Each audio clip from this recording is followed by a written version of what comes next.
우리가 의무 그러면은 여러분 제일 먼저 어떤 이미지가 떠오르세요?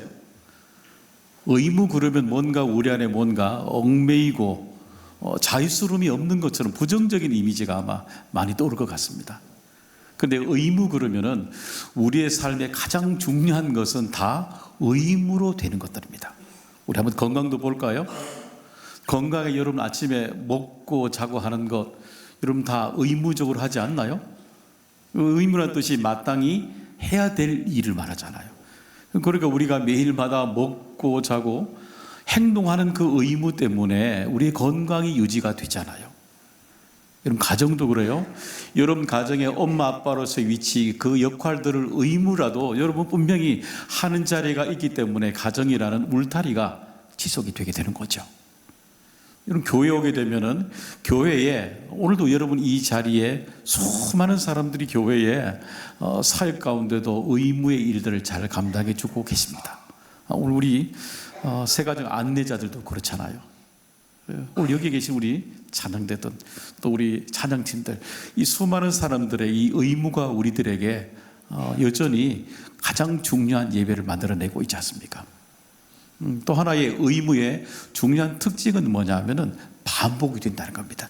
중요하기 때문에 반복이 된다는 겁니다. 2021년 4월 10일 매일경제신문에 반복의 어려움이라는 글이 실렸습니다. 그 반복의 어려움이라는 건 뭐냐면 반복의 어려움은 고통이다 이랬었습니다. 그 예를 새로운 언어를 배우는 부분이라고 이야기했습니다. 우리가 새로운 언어를 모국어처럼 배우려고 그러면 우리에게 굉장히 고통이 많이 따릅니다. 읽어야 되죠. 외워야 되죠. 들려야 되죠. 내가 기존에 사용하던 언어처럼 사용하려고 그러면 굉장히 우리들에게는 어려움이 와요.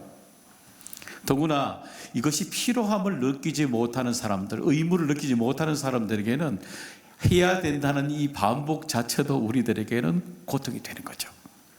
분명히 고통이 있는 거죠. 그런데 이 언어를 배우면서 반복하고 어려움은 있지만 어느 순간에 언어가 우리들에게 들리기 시작합니다. 뜻을 조금씩 깨닫게 됩니다. 그럼 그때부터 우리에게 반복도 되는 어려움도 있지만 똑같이 들려오는 새로운 알아가는 즐거움도 반복이 되는 겁니다. 그러니까 우리에게 이 의무라는 것은 우리에게 때로는 반복이 주는 어려움도 있지만 우리에게 즐거움 또한도 반복이 된다라고 우리에게 가르쳐 주는 거죠. 오늘 우리가 읽었던 레위기 민수기 4장에 보시게 되면은 바로 레위인들의 의무를 말씀하고 있는 대목들입니다. 게르손은 성막 지성소와 성소 있는 위에 덮개를 말씀하고 있고 고앗은 성소와 지성소라 말하고 있는 덮개 밑에 있는 그 안쪽에 있는 모든 기구들을 담당하는 사람들입니다. 그리고 무라리는 맨 밖에 있는 성막의 맨 겉에 있는 외형을 담당하는 사람들이 누구냐면 무라리가 됩니다. 여러분도 어느 자리이든 간에 하나님의 일을 감당하는 것은 귀한 일이지요. 그런데 이들이 의무지만 어려운 일이 뭐냐면은 우리는 알고 있습니다. 이들의 이야기가 40년 동안 반복이 되는 일이라는 겁니다. 어떤 그들에게 이 40년 동안 반복되는 일이 즐거움이 있었을까요? 여러분 오늘도 우리가 이 예배 자리에 예배라는 의무를 반복하고 있습니다. 어떻습니까? 여러분에게 이 예배가 여러분에게 즐거움을 주시고 있나요? 여러분 그럼 어떻게 하면 이 레위인들이 의무를 감당하는 반복이 이루어지고 있지만 이때에 어떻게 하면 이들이 즐거움도 반복하게 될까요? 그것은 바로 지혜를 거기에 구하면 되는 것입니다. 2절과 3절의 말씀 읽어보겠습니다. 레위 자손 중에서 고앗 자손을 그들의 종족과 조상의 가문에 따라 집계할지니 곧 30세 이상으로 50세까지 회막의 일을 하기 위하여 그 역사에 참가할 만한 모든 자를 계수하라. 그렇죠. 우리 민수기 1장과 4장이 다른 부분이 뭐냐면은 전체 20세 이상 싸움에 나갈 만한 사람을 계수했습니다. 그런데 하나님의 성전에 레위인으로 섬길 사람들은 나이가 다릅니다. 30에서 50 이하가 되는 겁니다. 그 이유는 물론 패기라는 게 젊음에 우리에게 필요하기도 하죠. 근데 성전에 가까이 쓰는 사람들은 패기만으로 되지 않고 인생에 살아온 연륜이 필요하다는 겁니다. 인생에 살아온 삶에 지혜가 필요한 영역이라고 설명을 하시고 있는 겁니다. 그러면 그 삶의 지혜란 어떤 것일까요? 그건 바로 경계선의 지혜를 말씀해 주시고 있습니다. 5절의 말씀 한번 읽어보겠습니다. 진영이 전진할 때 아론과 그의 아들들이 들어가 칸 막는 휘장을 걷어 증거궤를 덮고, 여기 보시면 증거궤를 덮고 그럽니다. 그러니까 광야에 레위인들이 성막에 모든 짐을 지고 나아갈 때에 법칙이 있습니다. 경계선이 있습니다. 그 뭐냐면은 성막 안에 있는 모든 기구들은 제사장이 모든 것을 보시면 싸고 덮고 꿰고라는 단어가 나옵니다. 어디에 둔다는 겁니다. 싸고 덮고 어디에 갖다 놓게 되면은 그것을 이 고앗 자손들이 어깨에 메고 위로 올려 들고 출발하게 되는 겁니다. 경계선인 거죠. 제사장과 레위인들의 경계선이 여기 있는 겁니다. 근데 우리 보게 되면 이런 질문이 돼요. 왜냐하면 제사장뿐만 아니라 고앗 자손들이 다 한꺼번에 붙어서 이 일을 한꺼번에 감당하면 굉장히 빨리 할 수 있잖아요. 능률이 오를 수가 있잖아요. 우리 한국 사람들의 빨리빨리 눈으로 보게 되면 더 많은 사람들이 함께하면 더 빨리 되잖아요. 근데 그렇지 않습니다. 어떤 것은 그냥 옮기면 되지 싸고 덮고 꿰는 일들을 굉장히 복잡하게 합니다. 단순하게 하면 되지 않나요? 그냥 하면 되는데 그냥 보자기로도 하나만 하면 되는데 색깔이 다른 청색, 홍색 각가지 색깔들로 구별해서 이런 것들도 다 하고 있습니다. 광야를 걸어갈 때 이렇게 들고 가면 좋잖아요. 들고 가면 좋은데 어깨 이렇게 올리고 가라는 겁니다. 온통 이 본문이 우리들에게 쉽게 이렇게 되지 않은 합리적인 의심이라고 해야 되나요? 그 불편함이 우리들에게 막 생각이 됩니다. 그 이유를 우리 하나님이 15절에 좀 더 구체적으로 설명합니다. 읽어봅니다. 진영을 떠날 때 아론과 그의 아들들이 성소와 성소의 모든 기구 덮는 일을 마치거든 고앗 자손들이 와서 매일 것이니라. 그러나 성물은 만지지 말라. 그들이 죽으리라. 회막 물건 중에서 이것들은 고앗 자손이 매일 것이며. 그렇죠. 여기 보면 하나님이 정하신 경계선을 만들어 놓은 이유가 있습니다. 하나님과 우리 사이에 경계선을 둔 이유, 제사장들과 레위인들에게 경계선을 댄 이유는 뭐냐면은 그것을 만질 경우에 죽으리라. 영적 죽음에 관한, 물론 육체적 죽음의 말씀도 있지만 죽음에 관한 단절의 이유가 여기에 있기 때문입니다. 한번 볼까요? 여러분이 길가에 옆에 보게 되면은 우리가 사람들이 차로 양쪽으로 차를 몰고 있는 그 중간에 경계선이 이렇게 있습니다. 이 경계선이 생명선입니다. 이 생명선이 중간에 있는 것 묻는 사람이 있을까요? 아무도 없습니다. 그 생명선이 있기 때문에 양쪽에 있는 사람들이 서로 주의를 해서 쭉 차를 몰아야 됩니다. 그 경계가 사고가 나지 않고 서로가 서로를 지키는 선이 되는 겁니다. 가정도 한번 들어와 보세요.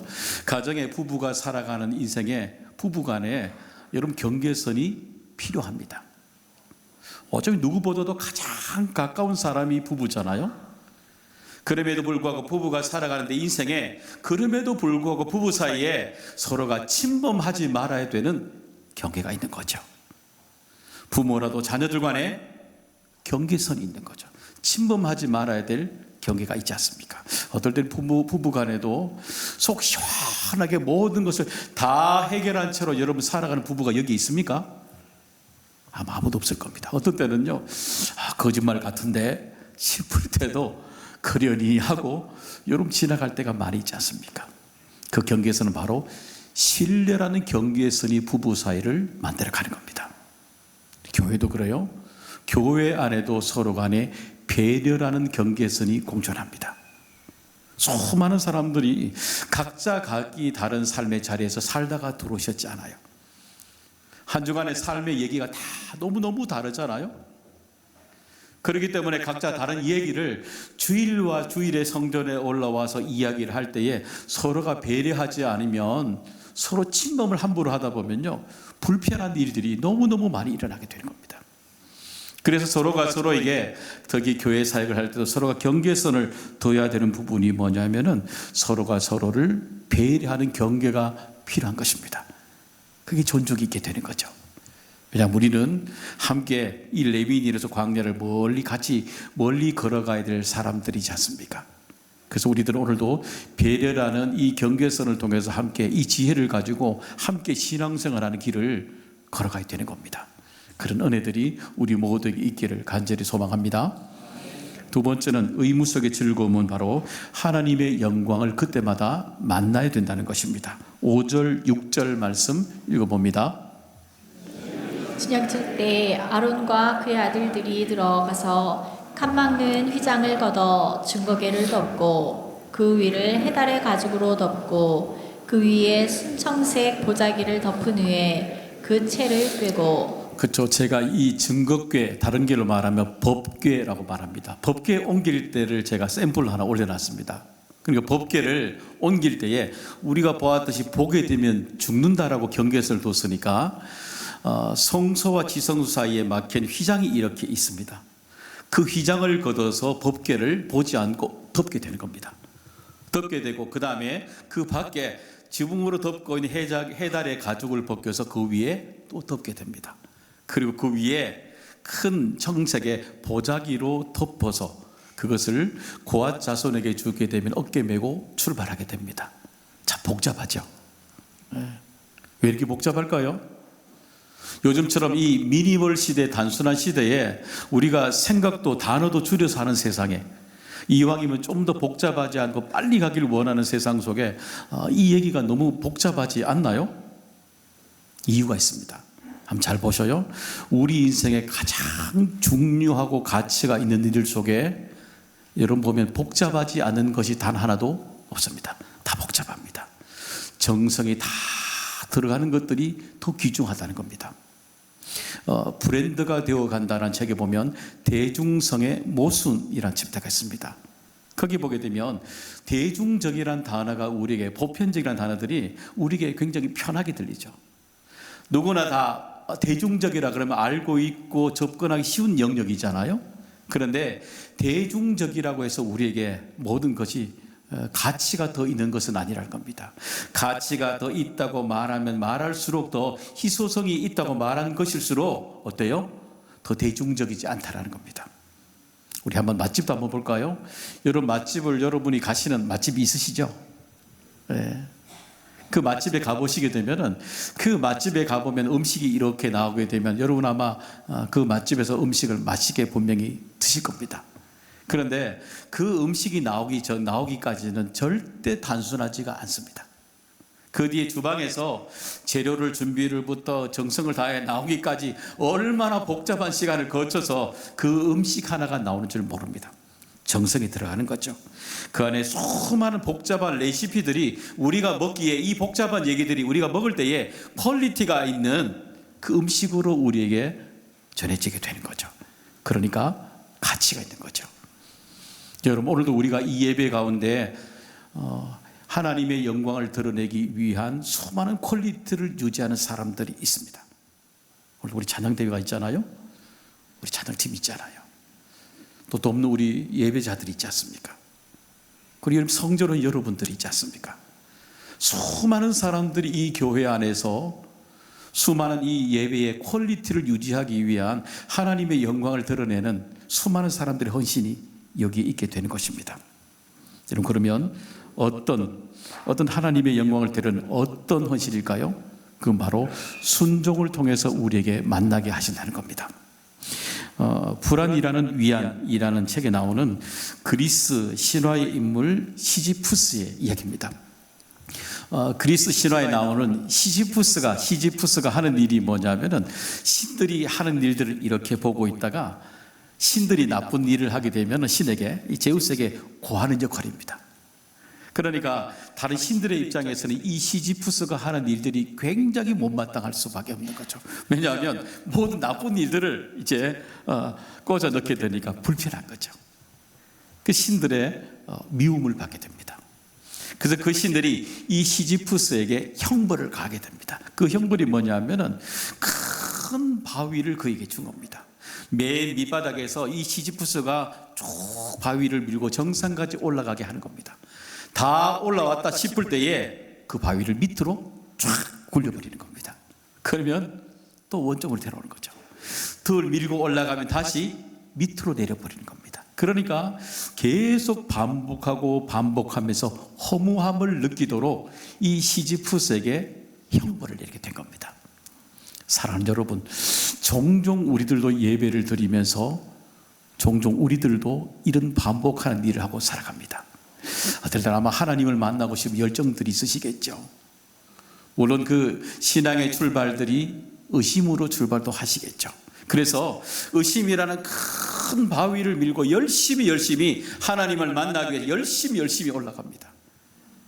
열심히 밀고 올라가다가 마지막 정상에 올라갈 수 있을까요? 의심으로 아주 못 올라갑니다. 다시 밑으로 쭉 내려옵니다. 이번에 하나님이 일을 하다 갈등이 있지만 불만이 있지만 여전히 불만이라는 큰 덩어리를 가지고 열심히 영신이 올라가기 시작합니다. 열심히 올라가면 그러면 성전 꼭대기에 정상에 올라가나요? 못 올라갑니다. 다시 내려옵니다. 그럼 다시 내려왔다가 또 올라갑니다. 의심과 불평, 불만이 하나님의 영광에 올라가지 못한다는 그렇게 성경에 강조해도 여전히 우리는 의심의 이 큰 바위를 옮기면서 살아갑니다.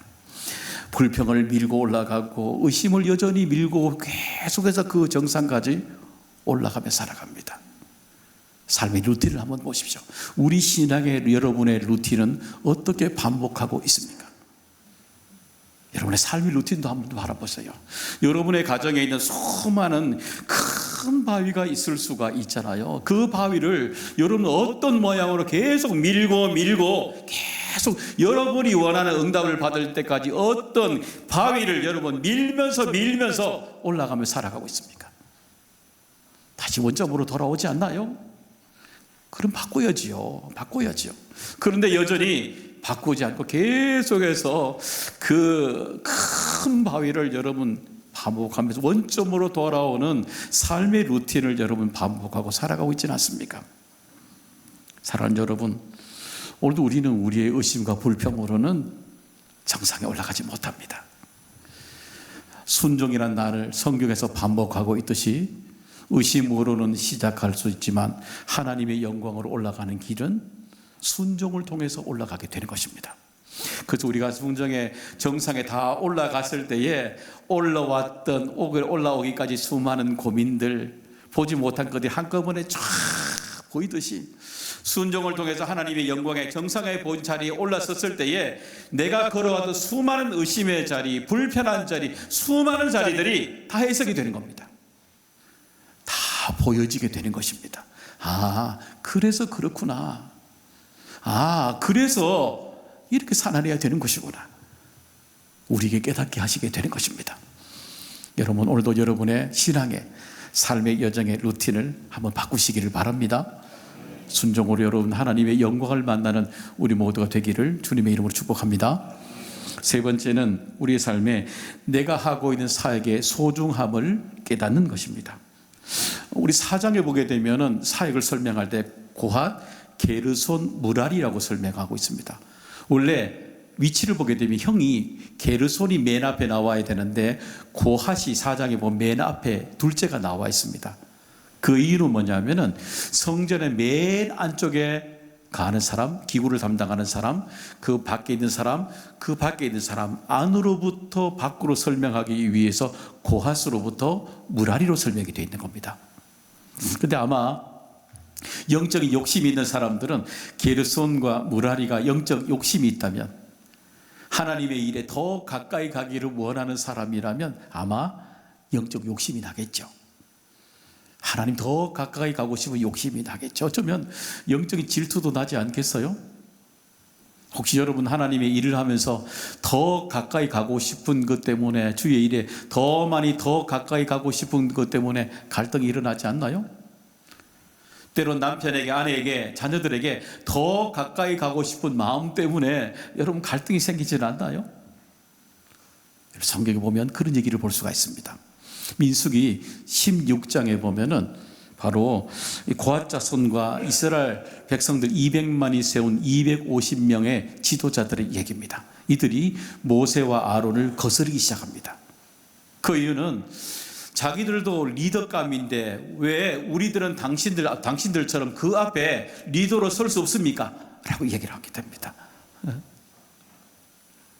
달리 보게 되면 그들이 가지고 있는 자리에 대한 욕심이죠. 근데 달리 보게 되면 그 250만 명 고핫 자손들은 달리 보게 되면 200만 명들 속에서 250명을 뽑은 사람들입니다. 추천을 받은 사람들입니다. 그러니까 200만이 250명을 세웠으니까 얼마나 이 사람들이 인정받은 사람들입니까? 가치가 있죠.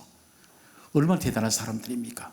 그런데 그것보다도 그래도 내 앞에 있는 사람들보다 더 앞에 가고 싶다는 겁니다. 더 많이 인정받고 싶다는 겁니다. 더 많이 내가 누리고 싶다는 겁니다. 더 많은 200만으로부터 인정을 받는데도 불구하고 부족하다는 겁니다. 부족하다는 겁니다. 독이 보게 되면 이 코라 자손들이 자기들의 불만을 누구에게 가냐면은 지도자 250만 명에게 이야기하기 시작하게 되고, 여기에 250만 명이 동참하면서 광야에 200만 명들이 여기에 발이 묶이게 됩니다. 고라 자손들이 250명을 부추기면서 결국에는 그 200만 명이 이 문제가 해결될 때까지 광야에서 한 걸음도 가지 못하고 멈추게 됩니다. 그들은 하나님의 심판을 받게 된데도 전혀 알지 못한 채로 끝나버리게 됩니다. 사랑하는 여러분, 종종 우리들도 내가 하고 있는 일들이 다른 사람에게 이렇게 악영향을 끼칠 수 있다는 것을 종종 모르고 살아갑니다. 내가 하나님께 더 가까이 가고 싶다는 이 욕심이 결국 공동체를 깨뜨릴 수 있다는 것도 잘 모르고 살아가는 겁니다. 여러분, 그러면 이런 찾아온 우리들에게 질투, 어쩌면 인정 욕구에서 우리가 어떻게 벗어나야 될까요? 그것은 하나님께서 내게 맡겨주신 사역의 소중함을 깨닫게 되어야 되는 것입니다. 두 가지예요. 하나님과 나 사이에 주신 가치를 깨달아야 되는 것입니다. 3절의 말씀 읽어보겠습니다. 곧 30세 이상으로 50세까지 회막의 일을 하기 위하여 그 역사에 참가할 만한 모든 자를 계수하라. 그렇죠. 여기 보니까 참가할 만한, 그럽니다. 참가할 만한 뜻은 뭐냐면은 들어가다는 뜻입니다.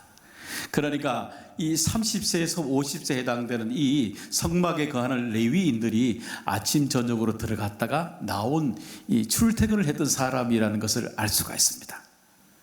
이들이 하나님의 전에 레위인들이 섬길 때 가장 중요한 조건은 뭐냐 하면은 성실한 사람을 쓰신다는 겁니다. 저도 종종 놓칩니다. 제 눈에 달란트가 있고 은사가 있는 사람들이 더 눈에 띄거든요. 그런데 하나님의 전에 성막에서 하나님이 부르시는 사람, 가장 우선으로 부르는 사람은 성실한 사람을 사용하신다는 겁니다. 사랑하는 여러분, 혹시 여러분의 교회 사역을 하면서 내게 달란트가 없습니까? 은사도 없는 것 같습니까? 괜찮습니다. 하나님의 일에는 성실함이 하나님이 바라보시는 첫 번째 조건이라고 말씀해 주는 겁니다. 두 번째 조건도 볼까요? 그건 하나님이 내게 주시는 영적 양식으로 나를 지켜야 되는 것입니다. 우리가 3절에 읽었던 참가한다는 뜻은 뭐냐면 영적 의미입니다. 매일마다 그들이 반복하고 살아가는 일, 이 의무적으로 살아가는 루틴에 종종 우리에게 의무가 주는 부정적인 형식이 따라올 수가 있잖아요. 그렇기 때문에 이 의무감을 벗어날 수 있는 영적 양식이 그들에게도 날마다 채워져야 되는 겁니다. 데살로니가전서 5장 16절 18절에 이 세 가지를 말씀합니다. 읽어봅니다. 항상 기뻐하라. 쉬지 말고 기도하라. 범사에 감사하라. 이것이 그리스도 예수 안에서 너희를 향하신 하나님의 뜻이니. 그렇죠. 항상 감사하고 쉬지 말고 기도하고 범사에 감사하는 겁니다. 어쩌면 우리가 읽어도 질문이 많이 됩니다. 될 수 있을까? 합니다. 항상 기뻐할 수 있을까? 쉬지 말고 기도할 수 있나? 그렇게 감사할 수 있을까? 라고 질문합니다. 우리에게는 일어나지 않습니다. 그러나 하나님은 우리에게 이렇게 일어나게 하십니다. 요한복음 7장 38절의 마지막 말씀 읽어봅니다. 나를 믿는 자는 성경의 이름과 같이 그 배에서 생수의 강이 흘러나오리라 하시니. 그렇죠. 하나님의 역사를 여전히 나는 할 수 없지요. 나는 내 안에 기쁨도 기도할 영역도 감사가 보이지 않죠.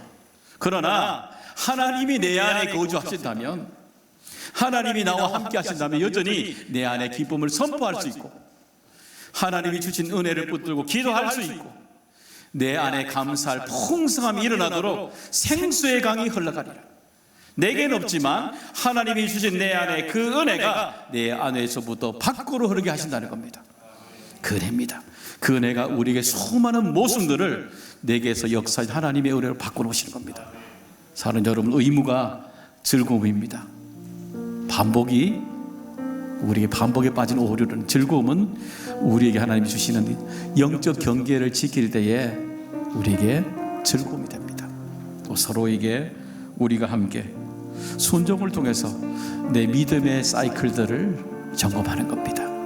그리고 마지막에 하나님과 나 사이에, 그리고 내가 안에 있는 부족함을 채워가면서 날마다 흐르게 하는, 은혜를 흐르게 하는 장본인으로 살아가게 하는 겁니다. 그런 은혜가 우리 가운데 넘쳐나길 간절히 소망합니다.